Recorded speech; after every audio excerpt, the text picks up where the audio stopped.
3 araw bago ang Pasko, nagsisimula ang kwento sa isang grupo ng 4 na tao, sina Maisie, Doug, Grant, at ang kanilang pinuno na si Jude. Nakarating sila sa isang bahay, at sa sandaling bumukas ang pinto, isa sa kanila ang sumundot sa may-ari ng bahay sa leeg. Pagkatapos noon, pilit silang pumasok sa loob at banihag ang asawa ng lalaki.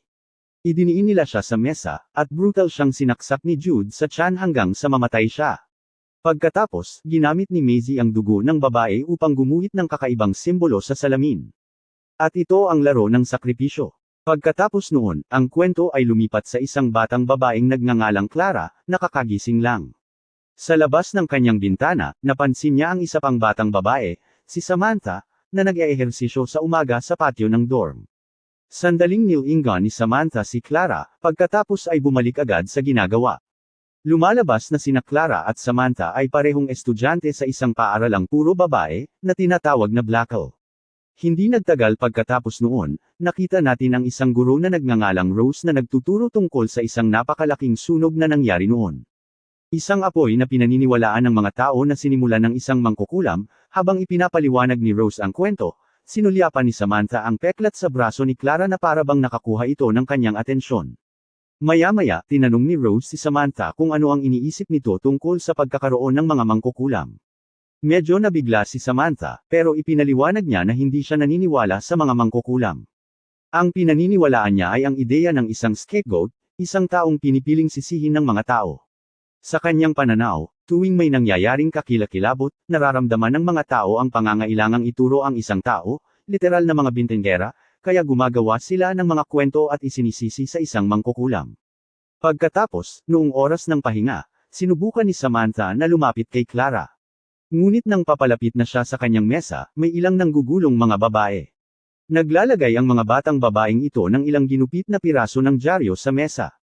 Mga clip na tumatalakay sa sunod-sunod na pagpatay na ginawa ng isang taong tinawag ng media na Christmas Killer, na naiugnay na sa 3 kamakailang kaso ng pagpatay. Ipinaliwanag ng isa sa mga batang babae na palaging pareho ang sinusunod ng mamamatay tao. Ang mga biktima ay karaniwang mga mag-asawang relihiyoso at pagkatapos silang patayin, ang mamamatay tao ay nag-iiwan ng isang simbolo na mukhang simulan ng isang uri ng ritual. Naging mausisa si Samantha at nagtanong tungkol sa simbolo sa larawan sa dyaryo. Sinasabi ng batang babae na maaaring konektado ito sa isang kulto o isang uri ng grupong sumasamba sa dyablo. Kasabay nito, halatang tuwang-tuwa ang mga batang babae dahil sa araw na iyon ay uuwi na silang lahat para sa Kapaskuhan. Sinimulan nilang kutsain si Clara, tinatawag itong kakaiba at misteryoso. Dahil tuwing taglamig, habang ang lahat ay bumabalik sa kani-kanilang mga pamilya, si Clara ay laging naiiwan sa paaralan at hindi kailanman nakikitang kasama ng sinumang kamag-anak. Halatang hindi nagustuhan ni Clara ang komentong iyon. Nagalit siya, pero sa halip na makipagtalo, pinili niyang umalis. Maya-maya pa, naputol ang usapan nang dumating ang punong guro at kinuha ang mga ginupit na pahayagan mula sa kanila. Sinabihan niya ang mga batang babae na huwag magbasa ng mga ganoong material. Pagkatapos ay tinanong niya kung saan nila nakuha ang mga ginupit na piraso. Inamin ng isa sa mga estudyante na nagmula sila sa kasintahan ni Rose. Dahil doon, sinabi ng punong guro kay Rose na kailangan niya itong makausap. Pagkatapos ng klase, hinarap ni Rose ang kanyang kasintahang si Jimmy, na nagtatrabaho bilang kusinero ng dorm. Binanggit niya ang mga ginupit na dyaryo na nagdulot sa kanya ng problema sa punong guro. Hindi ito pinansin ni Jimmy, at sinabing kinuha lang ito sa kanya ng mga estudyanteng nanggugulo. Nang hapong iyon, iniimpake na ni Samantha ang kanyang mga gamit, naghahanda na para umuwi para sa bakasyon. Ngunit pagkatapos, tinawag siya ng punong guro at nalaman niyang hindi siya maiuwi ng kanyang ama para sa Pasko ngayong taon. Dahil sa pagkadismaya, dumiretso siya sa banyo para pakalmayan ang sarili.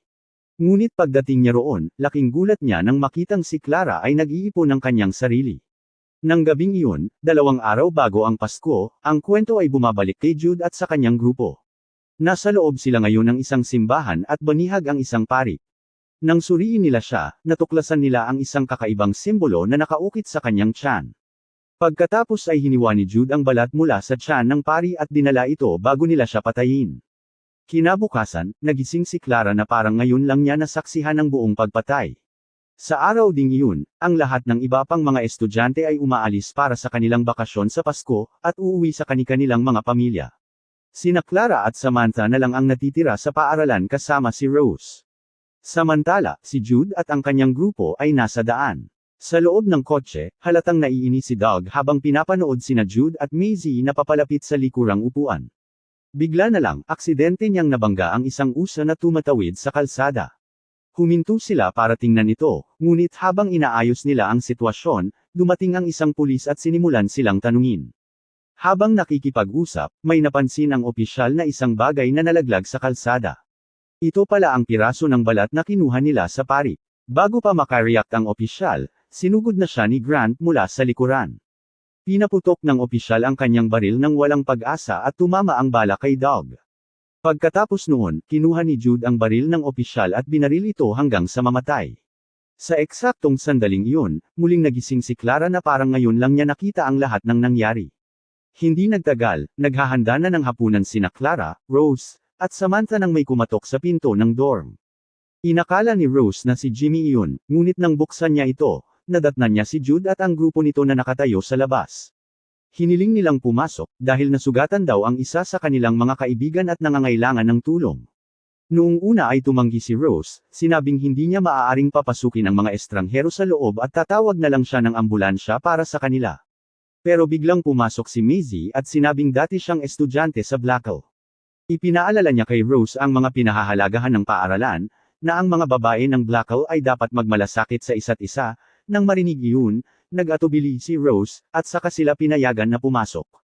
Habang lumalalim ang gabi, sinimulang gamutin ni Rose ang sugat ni Doug. Kasabay nito, sinimulang pag-aralang mabuti ni Maisie si Clara. Pakiramdam niya ay pamilyar si Clara at iniisip niya kung mayroon ba siyang kamag-anak na dating nag-aaral sa paaralang iyon, pagkatapos ay casual na binanggit ni Doug ang isa sa kanilang mga nakaraang pagpatay. At doon napagtanto ni Samantha kung sino talaga ang mga taong ito, nagsimulang matakot. Mabilis na lumapit si Rose at sinabihan silang kailangan na nilang umalis. Tumanggi siyang magpalipas ng gabi sa dorm ang mga estranghero, ngunit sa sandaling iyon, sa wakas ay lumitaw ang kanilang tunay na ugali. Kumuha si Rose ng gunting at pinagbantaan sila, sinabihan sina Samantha at Clara na tumakbo at magtago, agad na inutusan ni Jude si Doug na habulin sila. Nagmamadaling pumasok sina Clara at Samantha sa isang silid-aralan at sinubukang manahimik, ngunit agad silang naabutan ni Doug. Nang ma-corner sila, lumaban si Samantha, ngunit tuluyan siyang natalo, nagawa siyang mahuli ni Doug. Samantala, pinulot ni Clara ang kutsilyong nalaglag ni Doug at sinubukang tumulong, ngunit nagbanta si Doug na papatayin si Samantha kung hindi niya ito ibibigay. Sa huli, sumuko si Clara at binitawan ang kutsilyo, kasabay nito, bumalik si Jimmy sa dorm matapos ihatid ang ibang mga estudyante sa istasyon ng tren. Napansin niya ang isang kakaibang kotse na nakaparada sa labas at nagsimulang makaramdam ng kainahinala. Nakita siya ni Rose at sinubukang balon siya mula sa bintana, ngunit bago pa man siya makagawa ng kahit ano, inatake ni Grant si Jimmy mula sa likuran. Hindi nagtagal pagkatapos noon, natagpuan din ni Jude si Rose at ito ay nabihag. Maya-maya, lahat sila ay nakatali na sa hapagkainan, pangungutya na nagdasal ang grupo bago simulan ang kanilang pagkain. Pinilit ni Jude si Rose na sumama sa kanila sa isang nakakahiyang paraan. Unti-unting napapalitan ng galit ang takot habang napagtanto ni Rose kung sino talaga sila, ang mga taong nasa likod ng mga kaso ng mga pagpatay noong Pasko. Pagkatapos ay pinakawala ni Jude si Jimmy at inilabas ang singsing na natagpuan niya sa kanyang bulsa. Nagiging malinaw na plano ni Jimmy na mag-propose kay Rose sa gabi ng Pasko.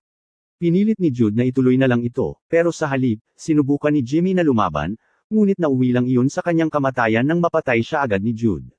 Pagkatapos noon, kinuha ni Jude ang singsing at isinuot sa daliri ni Rose.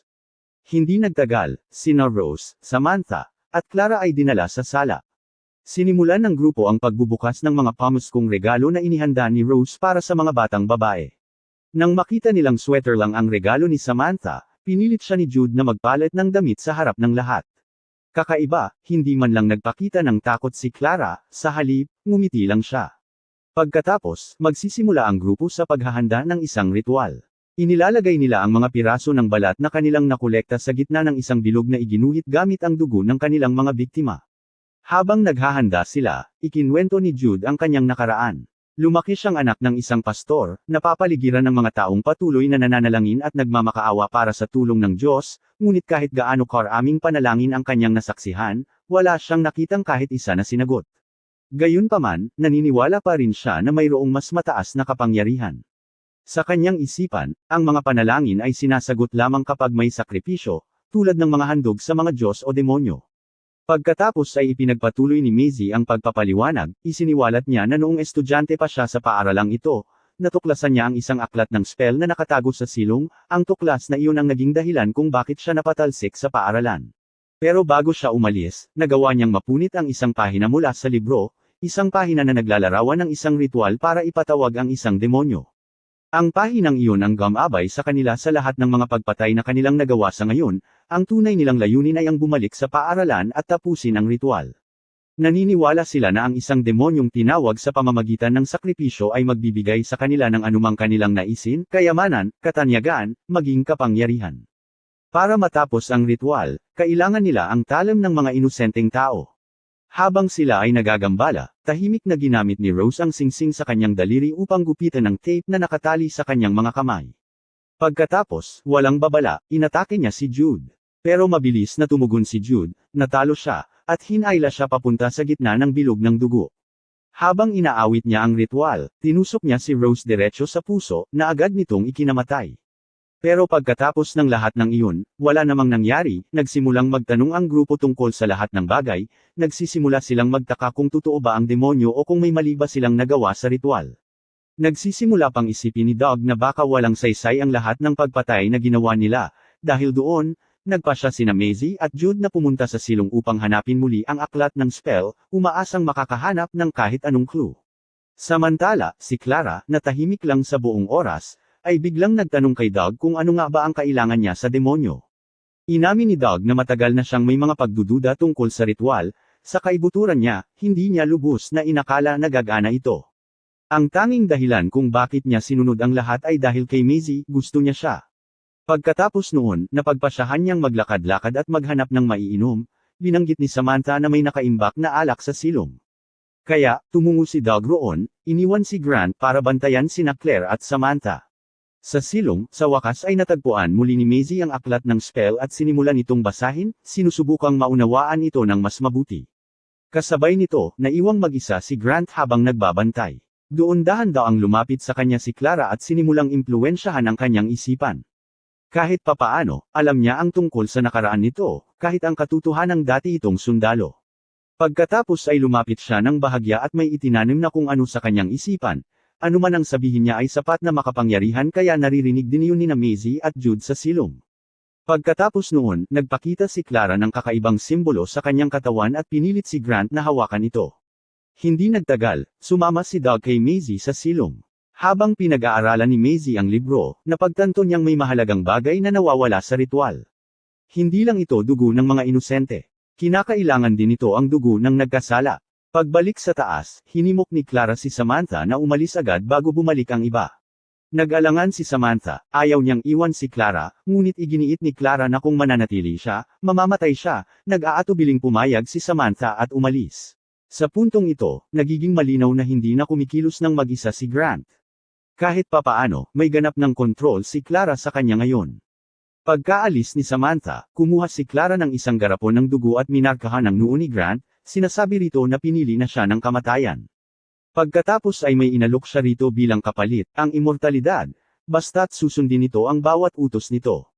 Sa silong, sa wakas ay napagtanto ni Maisie ang isang nakamamatay na pagkakamali sa kanilang ritual. Habang patuloy niyang binabasa ang susunod na pahina ng aklat ng Salamangka, natuklasan niya ang katotohanan. Ang ritual na kanilang ginagawa ay hindi para magpatawag ng demonyo. Ito ay nilalayong palayain ang isang taong nakulong sa loob ng paaralan, at ang demonyong iyon ay si Clara. Kasabay nito, si Jude ay pag-alagala sa paaralan, kumbinsido na ang demonyo ay bumangon na at nasa isang lugar na malapit lang. Nang makakita siya ng salamin, natitiyak niyang siya ang pinili ng demonyo. Lubos na naniniwala rito, sinimulan niyang mag-ipon ng enerhiya sa sarili, umakto na parang may kapangyarihan na sa loob niya. Samantala, sinimulan ni Maisie at Doug na basahin ang isang lumang yearbook. Habang binubuklat ni Maisie ang mga pahina, may napansin siyang kakaiba. Paulit-ulit na lumilitaw ang mukha ni Clara sa iba't ibang henerasyon ng mga estudyante, doon nagsisimulang magkaroon ng katuturan ang lahat. Ang dahilan kung bakit tila pamilyar si Clara ay dahil palagi siyang naroon. Nang mapagtanto ni Maisie ang panganib, hinimok niya si Doug na umalis agad, ngunit bago pa sila makatakas, biglang sumulpot si Jude at pinigilan sila. Sinubukan ni Doug na ipaliwanag na maaaring si Clara ang tunay na demonyo, ngunit ayaw itong paniwalaan ni Jude. Kumbinsido siyang siya ang napili, mabilis na lumala ang pagtatalo at inatake ni Doug si Jude. Ilang sandali pa, dumating si Grant at itinapon si Jude, pero malinaw na may mali kay Grant. Kinilabutan si Maisie sa kakaibang simbolo sa noo niya, at bago pa man siya makapag-react, nahuli na siya ni Grant. Sa ibang lugar, tumatakbo si Samantha sa gitna ng bagyo ng nyebe hanggang sa marating niya ang isang himpilan ng mga gwardya, mabilis siyang tumawag ng pulis at humingi ng tulong. Sinabihan nila siyang manatiling nakatago hanggang sa makarating sila, ngunit kahit na ganoon, hindi pa rin maalis sa isip ni Samantha si Clara. Sa huli, nagpasya siyang bumalik at subukang iligtas ang babae. Pagbalik sa dorm, nagbago na ang lahat, nakatali na ngayon sina Jude at ang iba pa sa hapagkainan, lahat maliban kay Grant, na ngayon ay ganap ng nasa ilalim ng kontrol ni Clara. Sa puntong ito, sa wakas ay nabunyag na ang katotohanan. Si Clara ang demonyo, ang parehong nilalang na responsable sa malaking apoy na minsang binanggit ni Rose. Matagal na siyang nakakulong sa loob ng paaralan, nakagapos sa katawan ni Clara. Para makalaya, minanipula niya si Maisie na sundin ang mga tagubilin mula sa punit na pahinang iyon. Lahat ng ginawa ng grupo ay bahagi ng kanyang plano, hindi kailanman nakumpleto ang ritual dahil may isang huling elemento na kulang, ang dugo ng mga nagkasala, at ang mga nagkasala ay nakatayo mismo sa harap niya. Balak ni Claire na tapusin ang ritual gamit ang mga ito, pero hindi niya sila maaaring patayin ng direkta. Sa halip, dapat nilang saktan ang kanilang sarili o ang isa't isa. Nagsimula siya sa pagpili kay Maisie bilang unang handog. Sa ilalim ng utos ni Clara, humakbang si Grant at ginupitan ang buhok ni Maisie bilang unang sakripisyo. Sumunod, si Grant ang napili at walang pag-aalinlangan niyang sinugatan ang sarili niyang palad. Pagkatapos ay si Doug na ang susunod. Habang papalapit si Grant sa kanya, sinubukan ni Doug na kontrolin ang sitwasyon at kusang loob na inialay ang kanyang dugo. Ngunit sa halip, hinawakan ni Grant ang kanyang kamay at pinutol ang 4 sa kanyang mga daliri. Nang sa wakas ay si Jude na ang magsasalita, sumingit siya at humingi ng gantimpala sa lahat ng kanyang nagawa. Mula pa sa simula, ang kanyang hangarin ay kapangyarihan at pagkilala. Ngunit isiniwalat ni Clara na natupad na ang kanyang hiling. Sa lalong madaling panahon, ang kanyang pangalan ay makikilala sa lahat ng dako, masusulat sa mga pahayagan, maaalala sa loob ng maraming henerasyon, ngunit dahil lamang sa kanyang pagkamatay. Pagkatapos noon, inutusan ni Clara si Grant na kunin ang isa sa mga tainga ni Jude. Sa eksaktong sandaling iyon, bumalik si Samantha sa dorm at sinimulang hanapin ang mga markadong litrato ni Clara na natagpuan ni Maisie kanina. Ang eksena ay babalik sa mga killer. Inutusan ngayon ni Clara si Grant na patayin sina Doug at Jude. Nang lumingon si Grant kay Maisie, mabilis niya itong kinumbinsi na huwag na lang itong ituloy, hinimok itong sumama sa kanya at tumakas sa lugar na ito ng magkasama. Pero pinilit siya ni Clara na manatiling nakapokus. Ipinapaalala sa kanya na ang immortalidad ay abot kamay niya kung matatapos niya ang kanyang nasimulan. Dahil sa labis na pagkalito sa mga boses na naririnig niya, nawalan si Grant ng kontrol sa sarili. Sa halip na sumunod sa mga utos, itinutok niya ang espada sa sarili at tinapos ang sarili niyang buhay. Si Maisie na lang ang natitira ngayon. Sa sandaling iyon, biglang sumugod si Samantha na may hawak na palakol. Labis siyang nabigla sa kanyang nakita at naniniwalang bumalik siya upang iligtas si Clara. Pagdating niya'y lumuwag ang pagpigil ni Maisie at agad siyang tumakbo. Hindi nagatubili si Clara at sinundan siya, sinubukan ni Samantha na pigilan si Clara, ngunit galit na galit si Clara. Matagal na niyang hinintay ang sandaling ito at malapit na matapos ang ritual. Sinabihan na si Samantha na umalis, pero bumalik pa rin siya at ginulo ang lahat, hindi matanggap ni Samantha na iwan si Clara. Naniniwala talaga siyang nasa panganib si Clara at iginiit na hindi niya ito maaaring iwan. Doon na tuluyang isiniwalat ni Clara ang tunay niyang pagkatao. Matagal na siyang nakakulong sa lugar na ito, napilitang tiisin ang walang katapusang siklo ng pagkabagot at paghihintay. Gayunpaman, nanatili pa rin sa tabi niya si Samantha. Iginiit niya na totoo ang nararamdaman niya, na tunay siyang nagmamalasakit kay Clara. Nakakagulat, ang mga salitang iyon ay nagsimulang magpakalma sa kanya. Sa unang pagkakataon, lumambot si Clara. Sinabi niya kay Samantha na kung talagang nagmamalasakit siya, dapat niya itong palayain. Pagkatapos, habang patungo sa huling sandali ang lahat, si Samantha ang gagawa ng kanyang desisyon. Walang babala, lumingon siya kay Maisie at hinampos ito mula sa likuran gamit ang palakol. Sa pagkamatay ni Maisie, sa wakas ay natapos na ang ritual. Sa wakas, nakalaya na si Clara mula sa lugar na matagal siyang kinulong. Sa labas, tinanong ni Samantha kung ano ang susunod na plano ni Clara, kung aalis na ba siya sa lugar na ito. Sa halip, inalok siya ni Clara, at tinanong kung gusto nitong sumama. At dahil doon, pinili ni Samantha na sumunod sa kanya. Doon nagtatapos ang kwento, kaya, ang aral ng kwento ay huwag na huwag kang magbibiro sa taong tahimik lang, baka last mo ng biro iyon. At dito na natatapos ang ating video. Kung gusto mo pa ng mga ganitong recap, pakibisita na lang ang ating nakaraang upload. Salamat idol!